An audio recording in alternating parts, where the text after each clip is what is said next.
So here in this video, we're going to talk about the vertex form of a quadratic. The vertex form has a vertex of h comma k, where f of x equals a times x minus h all squared here, and then plus k.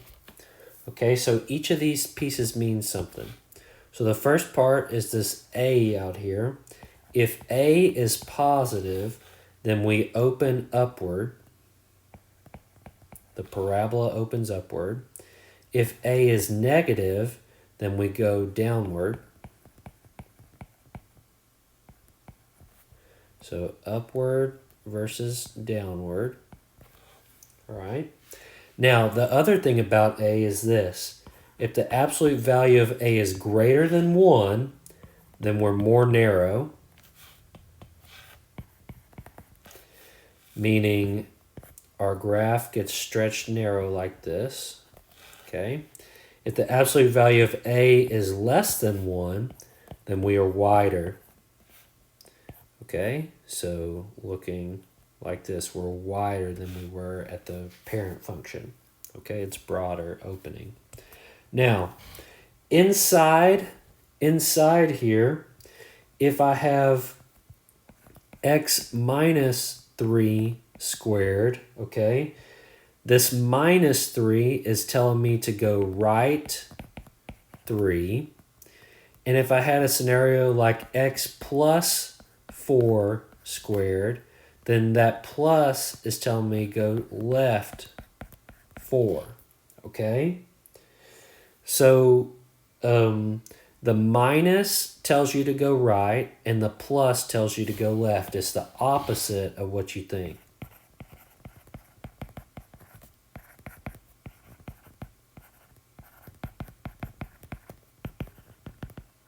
Okay? It's the opposite of what you think. Now, the k here is exactly what you would think. Say I had like a x plus 3 squared and then minus 5, okay? This k here, a negative number, negative, so that means like a k less than 0 tells you to go down, okay? However, a k positive, k greater than 0, like x squared plus 7 tells you to go up, okay? Tells you to go up 7. All right, so a positive number on the outside pushes you up and a negative pushes you down. Now, why is this weirdo right here, why is it the opposite of what you might think? Well, let me show you. Look, h is a number. That's the vertex, right? So if I have, like, say my vertex was 2, 3, okay? So that means that h is equal to 2. Well, if I plug 2 into this equation, and I plug 3 into the equation, I get a, and then I get x minus, and then I plug a 2 in, and I square it, and then plus, and then I plug a 3 in. This gets me a times x minus 2 squared plus 3. Well, what do I know? 2, 3, if I graph that, that goes to the right, 1, 2, and then up 1, 2, 3. So I'm already going to the right 2, and then up 3, okay? And so you see that the positive here, even though it's positive here, inside the parentheses, when I plug it into my formula, it turns it into a negative 2. Same thing works if, say I had like a negative 4 vertex, so negative 4, 1 vertex, or negative 4, negative 1, that's fine. And so I have a, and then I have x minus, well, I plug in an h, which is negative 4, and then squared, plus a negative 1 for my k, right? This becomes a, and then minus a minus becomes a plus 4. That's where this positive 4 is coming into play. So when you see this, you see that plus 4, you shouldn't think move to the right 4, you should think move to the left 1, 2, 3, 4, as this says. And then this outside tells me to go down 1. So that's my vertex, which is that location right there. Okay? So that's what's going on there behind the scenes and why it's the opposite of what you might think. So let's use this to help us find the vertex. How is this vertex form useful? So find the vertex for f of x equals negative x squared minus 2x plus 3. Okay? So find the vertex. Now, in order to get into the form of f of x equals a parentheses x minus h squared plus k, you need to use complete the square. Okay? Complete the square. Excuse me. In order to use complete the square here, step 1 for complete the square is convert this to be 1. Okay? So how do I do that? I'm going to multiply everything through by a negative 1, or I'm going to factor it out rather. Okay? So if I factor it out, I have an x squared, and now this becomes a plus 2x, and then this positive becomes a negative 3. Okay? Now I've factored out my negative 1. All right? Now what do? Okay? So what I'm going to do at this point is I'm going to complete the square. I'm going to half the b term, and then I'm going to square it. So if I half the b term, I get 1. And then I get that positive 1. And when I square positive 1, I get 1. So this tells me that I have 2x and then plus 1. But if I add 1 in, I have to subtract it out so that I keep the same equation, and then minus 3. Okay? So now I'm going to complete the square, and what do I know? This first piece here can factor to x, and then how do I know what I put in the parentheses? I look at that, what I halved, right? And I have that plus 1 right there. If you don't believe me, you can actually factor this trinomial, and you get x plus 1 times x plus 1. Now this part right here, if I add that, I get negative 4. Okay, and remember, all of this is multiplied by a negative. So if I distribute the negative back into what I have minus and then x plus 1 quantity squared, and then minus and minus makes a plus 4. So f of x equals this equation here. So what this represents is my f of x equals my a x minus h squared plus k. So when I look at this, I see I have an a of 1, or negative 1.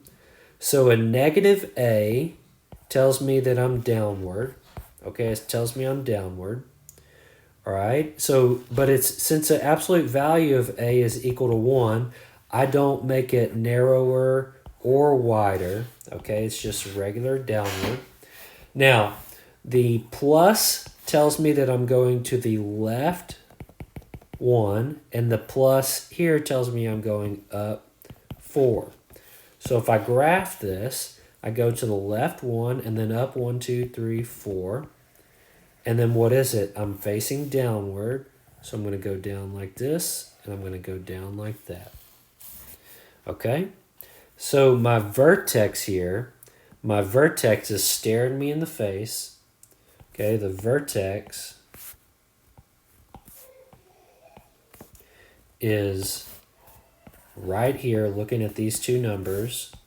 This is really, that plus 1 is really what? It's negative 1 times x times minus a minus 1 squared, and then plus 4. So this vertex is negative 1 comma 4. Okay? So that's the power of putting in this form right here. All right? So that's why we learn complete the square, so that we can find the vertex of any quadratic algebraically. Okay?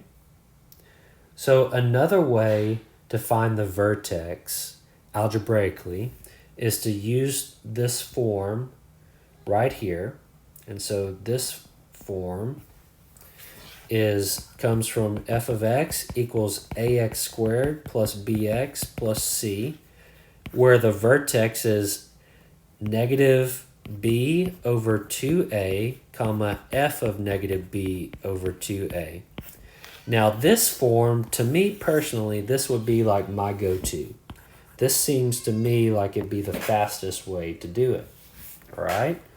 So being the fastest way to do it, let's take f of x, our example we had negative x squared minus 2x plus 3. And let's see if we can't get it. A is equal to negative 1, b is equal to negative 2, and c is equal to 3, coming from right here, and right there. Okay? Now, if I use that information to get the x value, negative b over 2a, I get negative, and then I plug in b, which is negative 2, over 2 times a, which is negative 1. A negative and a negative make a positive, over 2 times negative 1. And so this gets me negative 1 here. So I have x equals negative 1.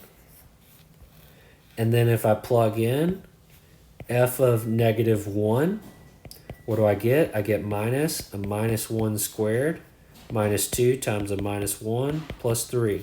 This is where if you don't put your parentheses in, I promise you're going to miss this problem. And it happens, okay? Very important to put your parentheses here. So this is minus a positive 1, and then minus a minus makes a plus, and then plus 3. So minus 1 plus 2 plus 3, that's 4. So my vertex, okay, is negative 1 comma 4, which is exactly what we got up here. So that's another way to algebraically get your vertex, okay? If you wanted to get the x-intercept, to find x-intercepts, all you do is you set y equal to 0, right? Well, we don't have a y here, so I set f of x equal to 0. So since f of x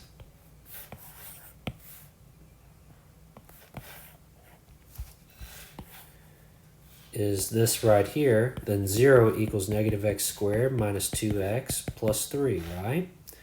So what I'm going to do is, I don't like negatives, so I'm going to multiply through by negative 1. And so when I do that, I get 0 equals x squared plus 2x minus 3. And I think I can factor this to negative 3 and 2, so that's 3 times negative 1 gets me 3 minus 1, which is 2. So since a is 1 here, this factors to x plus 3 and x minus 1. And I set each piece equal to 0 to get the x-intercept. And this is going to give me x equals negative 3 and x equals 1. So that tells me that negative 3 comma 0 and 1 comma 0 are x-intercepts. Okay? To find two other points on the graph, you can type this into your calculator and look at the table. Okay? And so if I type that into my calculator, second quit, here, I'm going to do negative x squared, and then minus 2x, and then plus 3. And if I do second table, then you just pick whichever points that you haven't used already for intercepts or whatever. Okay?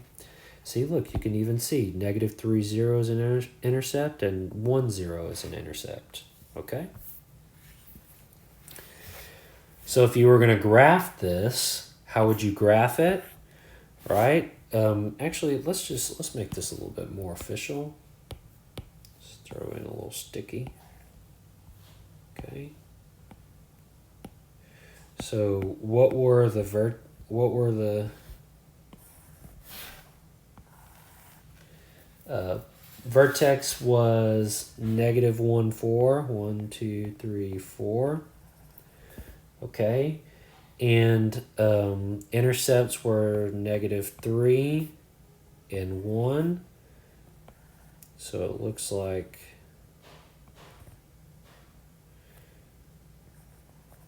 this was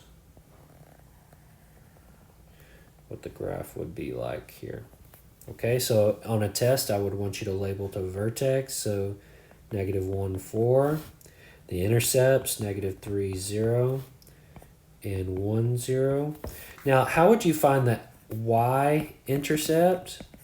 You'd set x equal to 0, right? X equal to 0. What would that look like? Everywhere you see an x, you put a 0, so that's negative, and then 0 squared minus 2 times 0, and then plus 3.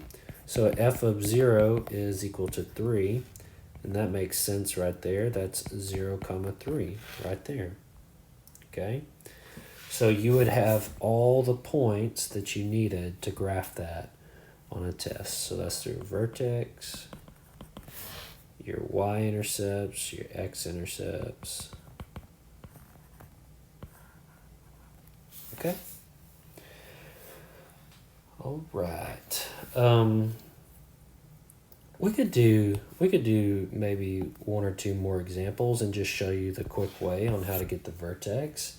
Say you have f of x equals x plus 10 times x minus 2 plus 36. This is not in the form f of x equals ax squared plus bx plus c. In order to get here, we have to simplify. Okay? So I want to distribute, so let's FOIL this out. So if I FOIL first, outer, inner, last, so f of x becomes x squared minus 2x plus 10x minus 20. And then I also have that plus 36 on the side. And if I collect like terms, I get f of x equals x squared, and then plus 8x, and then plus 16. So a is equal to 1, b is equal to 8.